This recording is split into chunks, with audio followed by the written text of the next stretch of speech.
Փաշինյանը շատ լավ հասկանում է, որ հայ առաքելական եկեղեցու վեհապարին, ասենք, ձերբակալելը, դա այնուամենայնիվ նաև նոնսենս է։ Եթե չի կոտրվում, ինչպես օրինակ Սամվել Կարապետյանը, ապա Փաշինյանը մնում է այդ process-ի տակ։ Եթե վեհապարը հրաժարական չի տալիս, եթե, այսպես ասենք, չի կոտրվում, ինչպես այդ եպիսկոպոսները,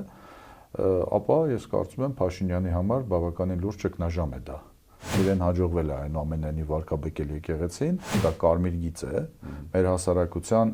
այսպես ասենք, գենի մակարդակով կարմիր գիծ է։ Եկեղեցու դեմ այսօրվա արշավը մենք ընդհանրապես, ինչպես բոլոր process-ները, որոնք վերջին 1-1.5 տարվա ընթացքում տեղի ունենում ներքաղաքական դաշտում, պետք է դիտարկենք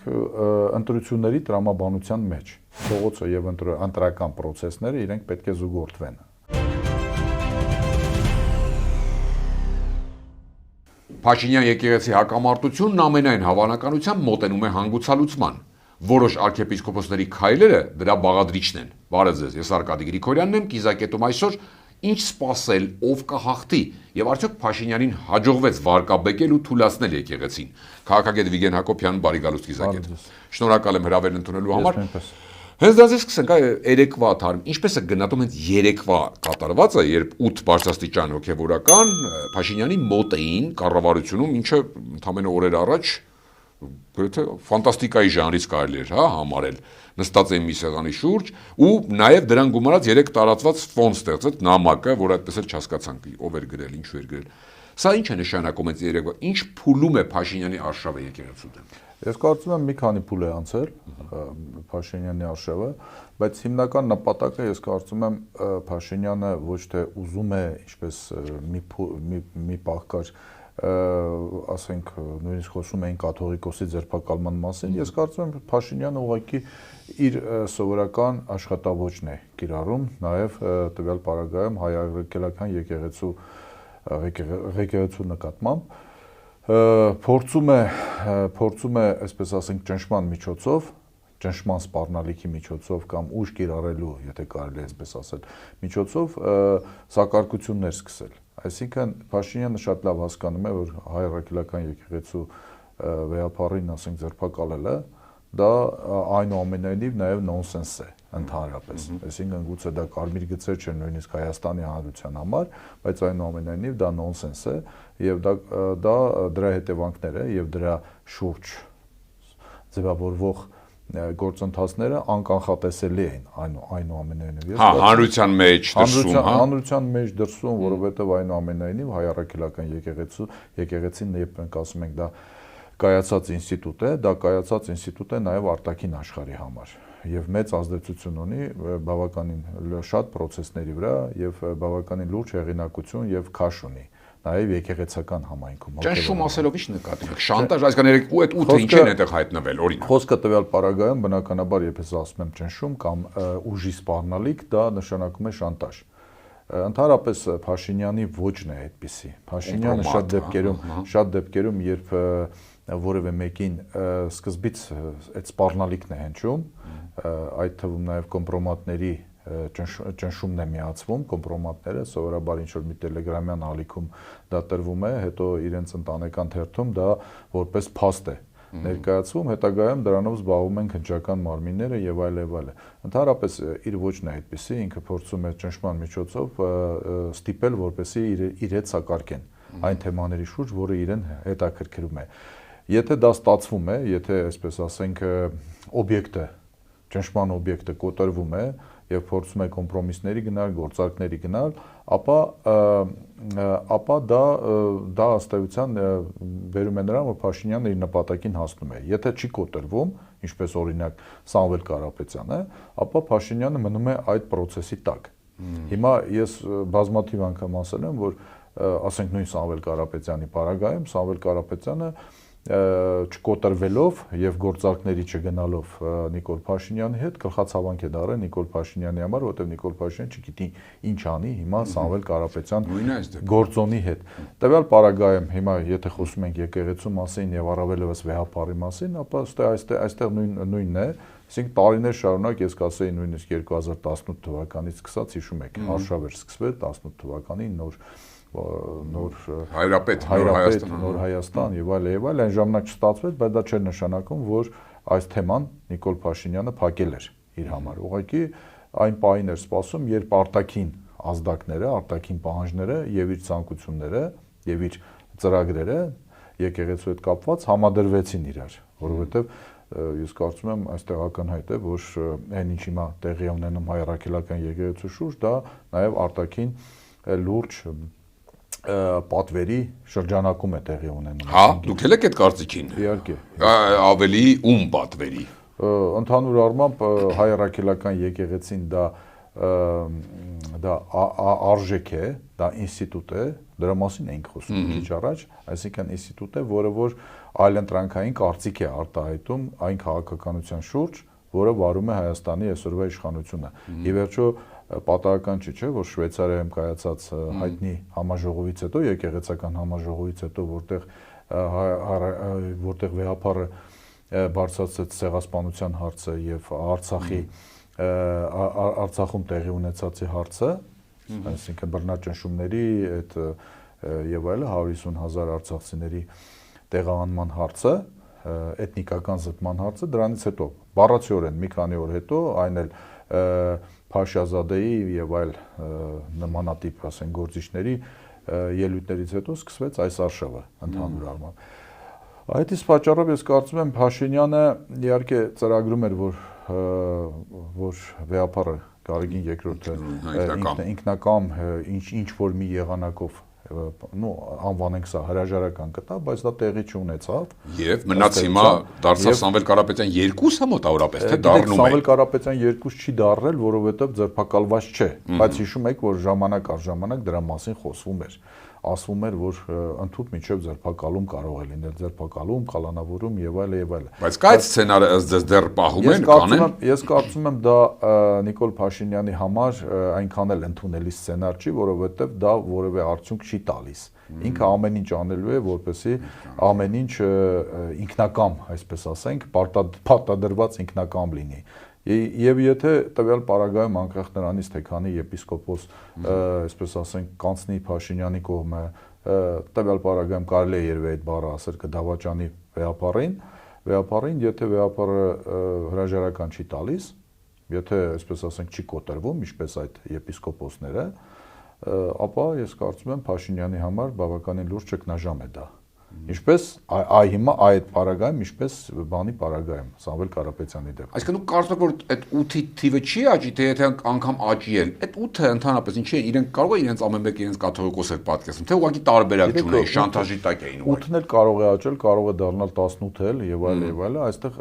ամենակարևորը դա վեհապարի կամքն է։ Վեհապարը եթե հրաժարական չի տալիս, որ մեխանիզմով է դա ամեն ինչը պետք է արվի։ Հենց դրա մասին եմ ասում։ Այսինքն այստեղ ամեն ինչ կախված է թե Գարեգին II-ը ինչ դիրքորոշում կընդունի, այսինքն որքանով կշարունակի ամուր մնալ, այսպես ասեմ։ Իհարկե մենք շատ ենք, այսպես ասենք, քննադատում, նաև հայ առաքելական եկեղեցուն, ես հիմա նկատի չունեմ։ Ասում որ ակտիվ չի հակադարձում։ Ես նկատի չունեմ, հա, այնտեղի բարքերի կամ ինչ-որ խնդիրների մասին, այլ իրենց ընտրված մարտավարություն, իշխանության ոտնձգությունների դեմն առնելու, բայց այնուամենայնիվ փաստը մնում է փաստ, որ ընդհանուր առմամբ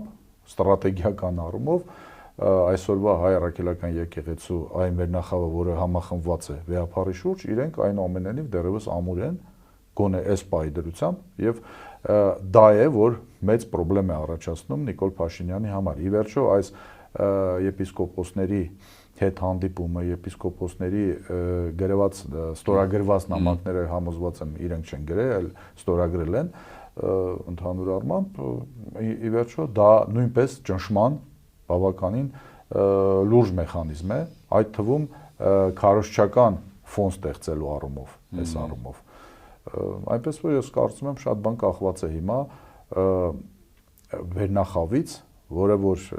վեհապարի շուրջ է եւ անձամբ վեհապարի կամքից։ Այ եթե նայում եք այս ձեր ամբողջ վերլուծած, եթե հիմա կողքից դիտողի աչքով եք նայում վերլուծաբանի, նաեւ քաղաքացու, ինչ սпасել, ու նաեւ եթե պատմականորեն նայենք եկեղեցու դիրքերը, հարաբերությունները պետության հետ, սովորաբար իշխանության հետ, ինչ սпасել, ով եթե կարելի է այդպես կոչել, ով կհաղթի այս պայքարում կամ ավելի կարևոր ով կպարտվի, թե կպարտվենք բոլորս, այսինքն եթե իհարկե կարելի է խոսել հաղթող պարտվող, ասենք, հա, բառապաշարով, արդյոք Փաշինյանին ի վերջո հաջողվել է այս պահին գոնե վարկաբեկել թույլատրել եկեղեցին, որովհետև հիշում ենք ժամանակի հարցումներով երկու ինստիտուտ կար, բանակ, եկեղեցի, որոնք բոլոր ստոց հարցումներով առաջատարային դե բանակի հետ տեսանք ինչ է կատարվել եւ այլն ընդհանուր առմամբ այս տարին, բայց եկեղեցին շարունակում էր մնալ, չէ, ինչքան ամենաբարձր վարկանիշով։ Այդ ամեն ինչը, ով կհաղթի եւ ընդհանրապես։ Տեսեք, ով կհաղթի դա այլ թեմա է, այսինքն արդյունքի առումով, հա, եթե որպես պայքար դավեցնենք, բայց այն հարց, ինչ վերաբերում է այն հարցին, որ դուք տվեցիք, արդյոք հաջողվել է վարկաբեկել, այո, ես կարծում եմ իրեն հաջողվել է այնուամենայնիվ վարկաբեկել եկեղեցին, որով հաջողվել է եւ դա իր գլխավոր նպատակներից մեկն էր, ես կարծում եմ։ Հա, ոչ թե հենց ֆիզիկապես հեռանալը վեհապարի, հա։ Այսինքն խնդիրը եկեղեցու արժեհամակարգը փոխելն է առհասարակ։ Եկեղեցին հայրաքելական եկեղեցու էությունը փոխելն է, որպես ինստիտուտ, որը որ ըստ էության այլընտրանքային արժեհամակարգ է քարոզում եւ իր հետևորդներին եւ ըստ էության միջազգային ասպարեզում այս առումով։ Հիմա ինքը ամեն ինչ անում է, որպեսզի հայրաքելական եկեղեցու իմիջը նաեւ երկրի ներսում փոխվի։ Սա չի նշանակում, որ երկրի ներսում նորից եմ ասում, այն բոլորը կարծում էին, որ այնտեղ սուրբեր են ընդհանրապես, որքան էլ դա տարօրինակ է հնչում տվյալ դեպքում, բայց դա չի նշանակում, որ ասենք պետք է փորձել, ասենք փաստացի հայրաքելական եկեղեցին, եթե ոչ ոչնչացնել, ապա ուղղակիորեն վերցնել ամբողջովին վերահսկողության տակ ընդհանուր առմամբ, ընդ որում այս ճանապարհով։ Քանի որ դրա մասին խոսեցինք, որ կար արտաքին նաև պատվեր, արտաքին պատվերը, գիտեք, որևէ մեկը չի թաքցնում առանձնապես։ Մենք մի քանի անգամ լսել ենք եւ Ադրբեջանի հոգեվոր առաջնորդի կողմից եւ այնտեղի իշխանությունների կողմից, որ հայ առաքելական եկեղեցին ըստ էության դեստրուկտիվ դեր է կատարում։ Մնում է միայն անվանեն, որ նրանք ռևանշիստներ են, ռևանշիզմի, այսպես ասենք, գաղափարախոսներ են։ Ամենագլխավոր խնդրեմը հիմա արտաքին պատվիրատուների համար դա ըստ էության սփյուռքն են համարում, իսկ սփյուռքի հիմնական հենարանը կամ այն ցեմենտը, որը որ այսպես ասենք իր միավորում է սփյուռքի տարբեր գաղթօջախները եւ այլը, դա այնուամենայնիվ հայրաքելական եկեղեցին է իր ցանցային կառույցով։ Ի վերջո հայրաքելական եկեղեցին դա իսկապես ցանցային բավականին լուրջ կառույց է, որը որ ինչքան կենտրոնացված է, նաև ապակենտրոնացված է, այնուամենայնիվ, որովհետև տարբեր երկրներում է գտնվում եւ միշտ էլ պետք է հաշվի նստել տվյալ երկրի, այսպես ասենք, իրողությունների հետ, տվյալ երկրի վարվող քաղաքականության հետ եւ Նիկոլ Փաշինյանը եւ իր գործընկերները, դրսի գործընկերները իրենց չեն կարող նման շռայլություն թույլ տալ, որպեսզի նման ցանցային կառույցը, այն էլ այլընտրանքային գաղափարախոսությամբ ցանցային կառույցը վերահսկողությունից դուրս լինի։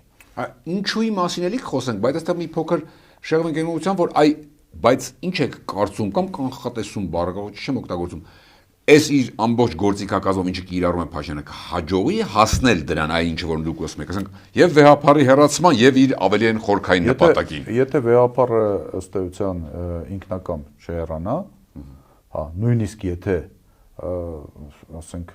տարբեր մեխանիզմների մասին էր, հա, վերջին օրերը մամուլը գրում տնային կալանքով, բանով եւ այլն, եթե ինքնակամ նույնիսկ բանտում ինքնակամ չհեռանա տնային կալանքի ռեժիմով, թե հենց բանտային ռեժիմով չհեռանա, ապա Նիկոլ Փաշինյանը ստիպված կլինի, եթե փորձի շարունակել process-ը, ըստ էության երկրորդ հայ առաքելական եկեղեցու նոր աթոռ, այսպես ասենք, ձևավորի, իսկ դա հակաթոռ, նոր եկեղեցի, այսինքն կոպիտ ասած, այո, ինչպես շատերն են անվանում, կոոպերատիվ հայ առաքելական եկեղեցի, բայց արդեն ոչ թե հայ առաքելական եկեղեցի, Հայաստանի հայ առաքելական եկեղեցի, որովհետև ես չեմ կարծում, որ եթե նույնիսկ Հայաստանում ինչ-որ մի բան ստացվի, ապա դա մեխանիկորեն տարածվելու է նաև սփյուռքի բոլոր գաղթօջախների վրա, որովհետև նորից եմ ասում, այնուամենայնիվ ինչքան կենտրոնացված է հայ առաքելական եկեղեցին իր ցանցային կառույցով, այնքան էլ ապա կենտրոնացված է։ Բայց դա չի նշանակի առնվազն մասամբ կամ գոնե մեծամասամբ հենց նպատակին հասնել։ Հենց դրա մասին է ես ասում, որ այնուամենայնիվ ինքը արդեն այդ վարկաբեկելով, հիմա ճեղքեր ստեղծելով, ձևավորելով այդ ճեղքերը, նպաստելով այդ ճեղքերի ձևավորմանը տարբեր մեխանիզմներով, այդ թվում նաև կոմպրոմատների մեխանիզմներով,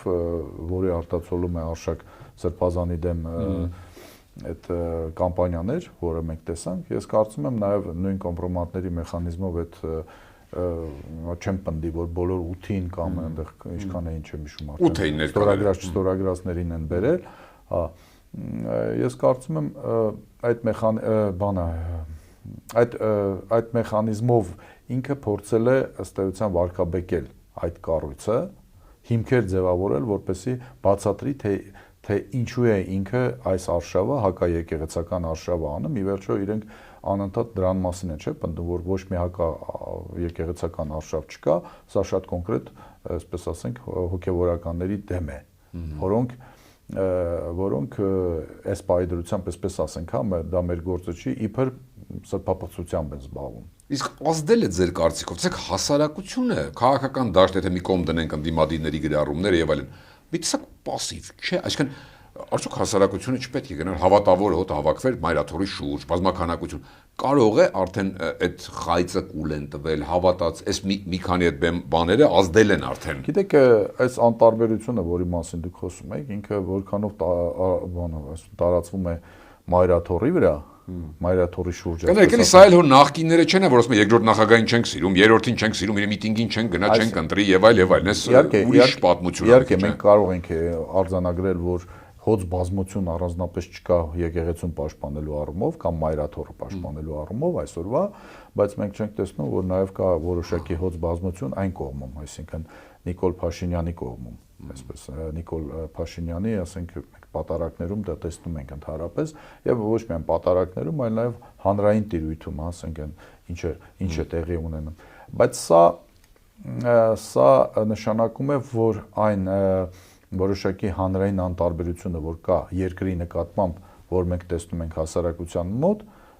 թե քաղաքական ասպարեզում, թե հասարակական, թե բոլոր ասպարեզներում տարածվում է նաև եկեղեցու վրա ընդհանրապես։ Այսինքն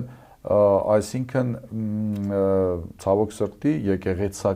եկեղեցու թեման էլ այն տրիգերը չէ, որը կարող է արթնացնել, ինչպես իրենք սիրում ասել, ապաթիայի մեջ գտնվող չքաղաքականացված զանգվածին, որովհետև այն զանգվածը, որը քաղաքականացված է, իրենք, այսպես ասենք, բարիկադի տարբեր կողմերում վաղուց արդեն դիրքավորվել են, հա, կամ ընդդիմադիր հայացք ունեցողները բնականաբար պաշտպանում են հայ առաքելական Սուրբ եկեղեցին, նրանք ովքեր որ այսպես ասենք գտնվում են Նիկոլ Փաշինյանի ազդեցության տակ, նրանք ամենայն հավանականությամբ այսպես ասենք նույնիսկ пассив չմասնակցելով որևէ process-ներին, այնուամենայնիվ նաև իրենք են չեն դրսևորում ակտիվություն։ Իհարկե, այստեղ նուրբ թեմա է, եկեղեցու թեման է։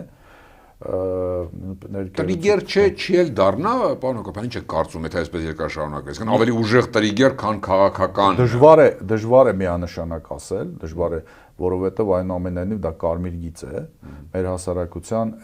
այսպես ասենք, գենի մակարդակով կարմիր գիծ է։ Ես կարծում եմ, որ Փաշինյանն էլ է դա հասկանում եւ Փաշինյանն էլ տեսեք ժամանակ առ ժամանակ սպառնալով ինչ-որ հավաքներ անել, գնալ գրավել եւ այլ եւ այլ։ Սկզբից ոնց որ այդպիսի պլան կա, այսինքն հայտարարում է, փորձում է, ինչպես ասում են, ոտը փորձում է մի հատ կարմիր գծից այն կողմ դնել, տենալ ինչ ռեակցիա կա։ Տեսնում է, որ այնուամենայնիվ աջակցողել առանձնապես չունի, հետ է քաշվում, փորձում է ըստ էության փորձեց որոշակի նաեւ հաջողությամբ ըստ էության նույն եպիսկոպոսների մեջ գտնել իր կողմնակիցներին։ Գտնել իհարկե օգտագործելով կարծում եմ ճնշման մեթոդներ։ Իսկ այն արտաքինի առումով։ Ահա, իհարկե, արտաքինի մասին ասացիք, այ որը դրդապատճառ է եւ այլն, ինչ որ ինչուն է, էլի, ասում եք ինչու։ Բայց մյուս կողմից տնանք, եթե տեղափոխենք դա Հայաստան, ներքաղաքական, ազգային, հատկապես այս ներքաղաքական հարցերում, արդյոք եկեղեցին այդ գործոնն է, այդ կշիռն է, որ վտանգ է ներկայացնում Փաշինյանի համար, որ ուզում է քայքայի ինքը, ասենք դրանով, այսինքն օրինակ սպասվող ընտրությունների ֆոնին, ինչ դեր ուներ եկեղեցին, այսինքն դա էլ կա, այդ բաղադրիչն էլ կա։ Եկեղեցին ընդհանրապես ուրեմն ցանցային կառույց է, նախ եւ առաջ դրա մասին խոսեցինք, եկեղեցին դա քարոզչական կառույց է։ Այսինքն եկեղեցու քարոզիչները, ասենք օրինակ հիշենք նույն Բագրատ Սրբազանին, հա, որպես քարոզիչներ, այդ վարպետությունը իրենք այսպես ասենք, դա այդ դպրոցը, եկեղեցու դա այդ քարոզի դպրոցը դրվում է, քարոզի այդ արվեստը բոլորը ունեն, այսինքն որպես մարդ կարող են հավաքել իրենց շուրջը, որպես քարոզչական նաև ինստիտուտ, իրենք թերևս այն բացառիկ ինստիտուտներից են, որոնք կարող են մրցել այս առումով նույն Նիկոլ Փաշինյանի հետ, որպես հռետոր, որպես քարոզիչ եւ այլն։ Այսինքն ցանցային կառույցը մեկ, ազդեցությունը աշխարհում եւ այլընտրանքային գաղափարախոսություն տարածող խողովակներով դա երկուստ եւ երրորդը դա ներքին քաղաքական դաշտում դա կարող է քարոզչական գործիք լինել, քարոզչական լուրջ այլընտրանք լինել Նիկոլ Փաշինյանին ի վերջո մարդիկ, որոնք գալիս են պատարակներ ամեն կիրակի կամ ընթացքում իրենք կարող են լսել այն, ինչ Նիկոլ Փաշինյանին, ասենք, առանձնապես դուր չի գալիս։ Եվ ընդհանրապես Նիկոլ Փաշինյանը ձգտելով, այսպես ասենք, ավտորիտարիզմի, դերևս այդ բառը ասենք, թեպետ ես կարծում եմ որոշ սահմաններ, նույնիսկ դրա սահմաններն են անցել արդեն, այս քաղբանտարկյալների հոծ բազմության առկայության պայմաններում իր համար անընդունելի է որևէ լուրջ ինստիտուտ, որպեսզի լինի իր վերահսկողությունից դուրս ընդհանուր առմամբ։ Այդ իսկ պատճառով իր համար դա ոչ միայն սկզբունքային հարց է, այլ նաև անվտանգային հարց է ընդհանուր։ Իսկ հաշվի առնելով, որ ապագա ընտրությունները դա գոյաբանական խնդիր ունի իշխանության համար եւ գուցե նրա ղեկավարի համար, գոնե իր ընկալմամբ այդպիսի տպավորություն է, որ իրենց համար դա գոյաբանական խնդիր է, իրենց համար, հա, նման պարագայում ցանկացած ինստիտուտ, որ կարող է լուրջ ազդեցություն ունենալ զանգվածների վրա եւ որ կարող է վտանգել իրենց գոնե պոտենցիալ այս առումով, հա, հիմա այդպես է թվում, չէ՞, հիմա մենք ասում ենք, կարծես թե առանձնապես վտանգ կարող է չպարունակել, բայց պոտենցիալ լուրջ վտանգ կարող է պարունակել, դա իր համար ըստ էության անվտանգության խնդիր է եւ ինքը փորձելու է միջևերջ գնալ։ Թե ինչի դա կբերի, դա հաշվարկի հարց է։ Հաշվարկի հարց է եւ նորից եմ ասում, շատ բան կախված է մի մարդուց, դա վեհապարն է, թե ինչ դիրքորոշում ինքը կընդունի, ինչ վարքագիծ ավելի շուտ ինքը կընդունի, որովհետեւ իր վարքագծից է կախված նաեւ հարցը փակուղի կմտնի ընդհանրապես։ Փակուղի նշանակում է ոչ այս կողմն է, ոչ այն կողմն է, բայց այնուամենայնիվ դա ճգնաժամ է եւ արդյոք այդ փակուղին չի կարող դառնալ հենց այն տրիգերը, որի մասին մենք հիմա խոսում էինք։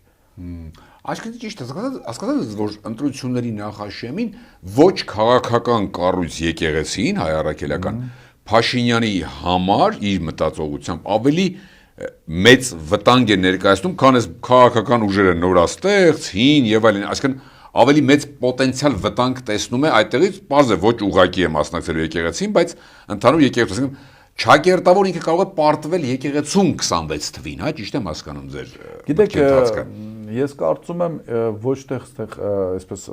ընտրողական պետք է անենք, այսինքն սրանից վախենում է, սրանից չի վախենում, այլ ինքը վախենում է ընդհանուր, այսպես ասենք, այլընտրանքային այն բոլոր հոսանքներից, մանավանդ ցանցային, որոնք կարող են իր իշխանությանը վտանգ հասցնել։ Այդ իսկ պատճառով, ասենք, որպես ցանցային կառույցի ղեկավար, այսպես Սամվել Կարապետյանը հիմա բանտում է եկեղեցու նկատմամբ, ցանցային կառույց եկեղեցու նկատմամբ այս ճնշումն է գործադրվում, այսինքն մենք երևի թե ինքը դիտարկում է այս ամեն ինչը ամբողջության մեջ։ Մի բլոկ մեծ, մի բլոկ, հա, մի բլոկ, եկեղեցին կարևոր հատկանիշ հանեց թուլա այդ, հա, որտեղ հա եկեղեցին իր մեծ ազդեցությունը կարող է ունենալ իր բոլոր այս գործոններից ելնելով, որի մասին մենք այսօր շատ ենք խոսում արդեն, ասենք նույն շարժումները, այդ թվում նորաստեղծ շարժումները իրենց մասով, որովհետև իրենք, այսպես ասենք, դուրս են նախկին ներկա այդ բանից, նարատիվից եւ իհարկե ավանդական, այսպես ասենք, ընդդիմությունը, որը ունի իր հստակ ընտրազանգվածը, իր այսպես տարիներով արդեն ամուր ցեմենտ-բետոնային ընտրազանգվածը։ Ինքը ամեն ինչ հիմա դիտարկում է այդ բանով, այդ ռակուրսով։ Հաշվի առնելով, որ ապագա ընտրություններում ամենայն հավանականությամբ խոսքը չի գնալու մեկ ուժի թե իշխանական, թե ընդդիմադիր լիակատար 50+1, այսպես ասենք, արդյունքի մասին, արտանակի մասին, միանշանակ, ապա ցանկացած էլեմենտ, որը որ խաղից կարող է հանվել, դա շատ կարևոր է ապագա իշխանության համար, որովհետև այդ պարագայում, ասենք, եթե խոսքը գնալու է կոալիցիոն, ասենք, իշխանության մասին, ապա որևէ մի օղակը, եթե հանվում է, օրինակ չի գրանցվում, հա, եթե քաղաքական դաշտի մասին ենք ասում, չեն գրանցում, ընտրություններում չի մասնակցում, դա արդեն ըստ էության թույլատնում է ընդդիմության պերսպեկտիվան ընդհանուր։ Ընտրություններին նաև այսպես է պատրաստվում, ճիշտ եմ հասկանում, ջլատելով ընդհանրապես դրան է պատրաստվում։ Եկեղեցու դեմ այսօրվա արշավը մենք ընդհանրապես, ինչպես բոլոր process-ները, որոնք վերջին 1-1.5 տարվա ընթացքում տեղի ունենում ներքաղաքական դաշտում, պետք է դիտարկենք ընտրությունների տրամաբանության մեջ։ Բայց շատ դեպքերում ներքին քաղաքական մեր օրակարգը ուղղակի թելադրվում է դրսից։ Այսինքն մեր ներքին քաղաքական օրակարգը շահկապվում է արտաքին ճնշումների հետ, արտաքին պահանջների հետ։ Իսկ արտաքին պահանջ պլյուս աթոռը պահելու, վերարտադրվելու բուրըն ցանկություն եւ նպատակ դա են գումարում, հա, այս ամենը։ Ամբողջ խնդիրը նրանում է, որ արտաքին պահանջը պահանջում է, որպեսզի իշխանությունը վերարտադրվի ցանկացած մեխանիզմով։ Իրենց շահերը այդտեղ են համընկնում, այո, համընկնում են։ Այդ պարագայում պատահական չէ, որ ասենք արևմտյան որոշակի շրջանակները, ես հիմա ուղղակի քանի որ մենք կոլեկտիվ արևմուտքի մասին հիմա արդեն անիմաստ է խոսել, հա, մի շրջանակները, ասենք, որոնք կապված են Եվրոմիության հետ, հա, իրենք աչք են փակում շատ բանի վրա, օրինակ։ Այսինքն, երբ մենք ասում ենք արտաքին պահանջ, մենք միայն նկատի չունենք Թուրքիա, Ադրբեջան եւ այլն, նրանք ուղղակի, այսպես ասենք, շահառուներն են, պարզ ուղղակի շահառուներն են, բայց կան նաեւ գլոբալ շահառուներ այս առումով։ Եվ այդ գլոբալ շահառուների կա արտաքին պահանջ, եւ այդ արտաքին պահանջը, որը որ արտաքին ըստ էության օրակարգ է ձևավորում, ինքը ուղղակիորեն շահկապվում է ներքին քաղաքական վարկագծի հետ այսօրվա իշխանությունների, այսինքն այսօրվա իշխանությունները շատ բան չէին կարողանա անել, եթե չունենային այդ արտաքին պահանջը ձևավորողների ուղղակի աջակցությունը, այլ կերպ ասած աչք փակելը շատ գործողությունների վրա, որոնք որևէ կերպ չեն առնչվում, չեն, ասենք, ժողովրդավարություն տերմինի հետ։ Եվ վերջում, ձեր վերջի խոսքում ակնարկեցիք չթույլատրել գնալ ընտրության եւ այլն, այդ վտանգը ռեալ քաղաքական դաշտում։ Տեսնում եք, իշխանությունը կարող է գնալ որոշ ուժերի, ոչ միայն ասենք սահմանափակվի բանտարկությամբ, այլ ինչ որ օրենսդրական բանով կասեցնի մասնակցությունը կամ փակելու տարբերակով կամ ուղղակի չթողնի ինչ-որ բան կրոնում Մոլդովայատիպ որևէ սցենար, ասենք համարի որ դրսի, ասում իրենց բառով դու ռուսի գործակալ եք, մենք գտել ենք, բա ռուսի գործակալ է ինչ գործ ունի, հա մեր այդ կա այդ զինան ու կանի նման բան։ Ես կարծում եմ դա շատ ռեալ է, որովհետև նաև Փաշինյանը, եթե չեմ սխալվում, ԵԽԽՎ-ի ամբիոնից էր դրա մասին խոսում, որ հիբրիդային պատերազմում բոլոր մեթոդները արդարացված են, այդ թվում նաև, այսպես ասենք, իր հիացմունքներ արտահայտում այս կամ այն ձևով մոլդովական այդ սցենարով, երբ հենց այդ չգրանցելու մեխանիզմով նաև չգրանցելու մեխանիզմով կարողացան վերարտադրվել այնտեղի իշխանությունները, հա, այս առումով, այսինքն որ այդ գործիքակազմը դիտարկվում է Փաշինյանի թիմում, դա ես կարծում եմ անժխտելի փաստ է առհասարակ, որովհետև դրա մասին ազդարարվել է։ Ասում են, տարբեր մարդիկ են ասում իրենց մեջից։ Ոչ միայն իրենք են ասում, նորից եմ ասում, Փաշինյանը այդ մեթոդը լիովին արդարացված է համարել ամենաբարձր, այսպես ասենք, ճակերտներում ժողովրդավարական ամբիոններից մեկում այս առումով։ Եթե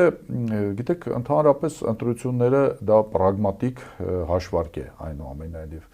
Վերջի թիմ ընտրությունները նույնիսկ, այդ թվում նաև վաղաշաբաթում ճակերտներում ջախջախիչ հաղթած հաղթանակը ցույց տվեց, որ Նիկոլ Փաշինյանը ըստ էության էլեկտորալ ռեսուրս միայնակ 50+1-ին հասնելու չունի առհասարակ։ Այսինքն ընտրությունները եւ Երևանում, եւ Գյումրիում, եւ Հարաքյարում, եւ նույնիսկ վաղաշաբաթում դա ցույց տվեցին ընդհանուր առմամբ, որ միայնակ հաղթելու առանձնապես ռեսուրս, էլեկտորալ ռեսուրս չկա։ Փողոց չկա, այսինքն մենք չենք տեսնում, որ Նիկոլ Փաշինյանին աջակցողները փողոցները ողողում են եւ ասում են, ասենք իրենց աջակցությունն են ցանկացած մեթոդով հայտնում Փաշինյանին, այդ պարագայում մնում է ուժային ռեսուրսը, գումարած բնականաբար վարչական ռեսուրսը, դա վարչական ռեսուրսն է մենք տեսնում ենք, որ առանց ուժային ռեսուրսի վարչական ռեսուրսներ չի բավարարում առհասարակ։ Ավելացնում է ինչ-որ տոկոս, ասենք նույն վաղարշապատում, որ իրենք համարում են իրենց մեծ հաջողություն է, ընտրություններում մասնակցելու իրավունք ունեցողների առավելագույնս մինչև 22%-ներ իրենց ձայն տվել։ Ընդ որում սա այն գուցե բացառիկ դեպքերից է, երբ արդյունքը ընտրությունների համընկնում է այն սոցիոլոգիական հարցումների մոտավորապես են բանի հետ։ Իրանց երկրում ինչքան ունեն, հա 15% ունեն, միշտ էլ համարում ես, որ 7-ից 8% է վարչական ռեսուրսը կարող է ավելացնել ու 10%-ը։ Մոտավորապես այդքան էլ իրենք ստացել են։ Տվյալ պարագայում եւ նման դեպքում որպես ուժային մեթոդ հաղթանակի հասնելու, եթե դու համարում ես, որ դա գոյաբանական է, քո համար այդ թվում նաև ֆիզիկական տեսակետից գոյաբանական է, եթե իրենք այդպես են համարում, իսկ այդպես են կարծես թե համարում, նման պարագայում իրենք ցանկացած քայլի պետք է գնան, այդ թվում նաև չգրանցելու մեխանիզմով եւ առաջին հերթին նրանց, ովքեր որ, այսպես ասենք, չեն տեղավորվում այդ տարբեր տիպի ծեծված նարատիվների մեջ, նախկին ներկա թալանչի եւ այլը։ Այդ իսկ պատճառով ես չեմ բացառում, որ այդ մեթոդը կարող են կիրառել, բայց նաև քանի որ այս ամեն ինչի մասին անոնսվել է, այսպես ասենք, բաց եղանակով, ես կարծում եմ բոլոր այդ անդիմադիր ուժերն էլ դրա մասին պատկերացում ունեն եւ երևի թե մտածում են, թե ինչպես կանխել նման սցենարները կամ եթե նույնիսկ այդպիսի ինչ որ բան կիրառվի, ապա ինչ են անելու իրենց պլան B-ով, C-ով եւ այլը։ Օրինակ Ռոբերտ Քոչարյանը հայտարարել էր, որ եթե նման բան լինի, ապա Հայաստանում հեղափոխություն կլինի, եթե հիշում եք իր ասուլիսներից մեկում էս վերջի, հայտարարել էր ընդհանուր առմամբ, բայց ես կարծում եմ, խնդիրը միայն դա չէ, որ կան, կարծում եմ, մեխանիզմներ, որոնք կարող են այդ պլանները, իշխանության հնարավոր պլանները խափանել։ Փողոց օրինակ, լիքը փողոց։ Դե փողոցը դա հենց բանն է, Քոչարյանի ասած սցենարն է։ Բա ուրիշ ինչ է։ Ընդհանուր առմամբ, եթե հիմա մենք խոսում ենք, թե օրինակ ինչ եղանակով կարող է ընդդիմությունը վիճակ փոխել, ես կարծում եմ փողոցը եւ ընտրական process-ները իրենք պետք է զուգորդվեն։ Ընդ որում ամբողջ այդ նախընտրական ընթացքում։ Այսինքն անգամ միջև որ այդ փողոցը նաև ինչ որ կերպ սաստի ու չթողնի չգրանցելը, հա, փողոցը այնպեսի ուժ պետք է ցույց տա, այսինքն ընդդիմության այնպեսի ուժ պետք է ցույց տա, ընդդիմադիր հանրության այնպեսի ռեսուրս պետք է այնտեղ տեսանելի լինի, որպեսզի իշխանությունները եւ առաջին հերթին ուժային գործոնը ներկայացնող այդ մասը իշխանության, որպեսզի իրենք ըստ էության նույնիսկ չկատարեն որոշ հրամաններ։ Կա բայց այդ ռեսուրսը, ուղղակի պետք է արտնասնել։ Կա այդ ռեսուրսը հանրության մեջ։ Ես կարծում եմ այդ ռեսուրսը կա, որովհետև գիտեք, խապկանք է, երբ շատերը մտածում են, որ պետք է 300-400 հազար մի միլիոն մարդ փողոցում դուրս գալ, որպեսզի դա կոչվի ռեսուրս։ Ռեսուրսը բավարար է թե չէ, կապված է նրանից, թե ինչ ռեսուրս ունի իշխանությունը։ Ընդհանուր, այսինքն դեմի ռեսուրսը ինչ է։ Ես կարծում եմ, օրինակ նույն վաղարշապատի ընտրությունները եւ ոչ միայն դա, նաեւ վերլուծաբանների համար, շատ վերլուծաբան, որոնք զբաղվում են ընտրական գործերով կամ ընդդիմադիր շրջանակների համար եւ ոչ միայն ընդդիմադիր, այլ նաեւ միջազգային կառույցների համար բավականին լավ հիմքեր են տալիս, որպեսզի վերլուծել թե ինչ կա ընդհանրապես իշխանության մոտ, ինչ կա ընդդիմության մոտ։ Մենք տեսնում ենք իշխանության ռեսուրսը ուժայինն է եւ վարչականն է, չի բավարարում շատ դեպքերում, որպեսզի գաս 50+1 հասնես, եւ մենք տեսնում ենք, ասենք, ընդդիմության ռեսուրսը։ Ընդդիմության ռեսուրսը մի քանի անգամ երևացել է այս տարիների ընթացքում, տարբեր շարժումների ընթացքում։ Այսինքն կարևոր հարց է այդ մարդիկ, որոնք այն ժամանակ դուրս եկան, անգամ սրբազան շարժման ժամանակ, հիմա էլ դեռ դուրս կգան։ Ընդհանուր առմամբ ընտրությունները դրանք սովորաբար տրիգեր են լինում նման զարգացումների համար եւ յետ ընտրական զարգացումները կախված են նրանից, թե այդ ընտրությանը մասնակից ընդդիմադիր էլեկտորատը իրոք իրեն խապված է համարում, թե չէ։ Այսինքն, եթե մարդիկ համոզված են, որ իրենք հաղթել են, իրենց տեխնացուն հաղթել է կամ իրենց ուժերը հաղթել են եւ բայց կենտրոնական ընտրական հանձնաժողովը լրիվ ուրիշ արդյունք է տալիս, դա սովորաբար տրիգեր է հանդիսանում, որպեսզի ընդդիմադիր շրջանակները կարողանան կառավարեն այդ ամբողջ զանգվածները։ Ես կարծում եմ ընդդիմությունը նման պոտենցիալ փողոցի ունի, դա ես չեմ խոսում 100,000-ավոր մարդկանց համար, բայց ես կարծում եմ, որ իշխանության ռեսուրսն էլ մի բան չի, այսպես ասեմ։ Այդ իսկ պատճառով ես դրա համար եմ ասում, դա պրագմատիկ հաշվարկ է ընդհանուր առմամբ։ Ով փողոցում ավելի շատ մարդ ունենա, նա էլ ես կարծում եմ կարող է արձանագրել հաղթանակ։ Ի վերջո ընտրություններում ընտրատեղամասերում արձանագրվում է այն վիճակը, որը գոյություն ունի փողոցում կամ խոհանոցներում, այսպես ասեմ։ Եթե փողոցում լինի իշխանության տեսլական, այսպես ասեմ, ապա այդ նույնը արձանագրվելու է ընտրությունների ժամանակ։ Իսկ հենց տատանումներ երևացին բանում հանրային կարծիքում կամ հանրային տրամադրություններում տատանումներ են լինելու նաև իշխանության մեջ ներսում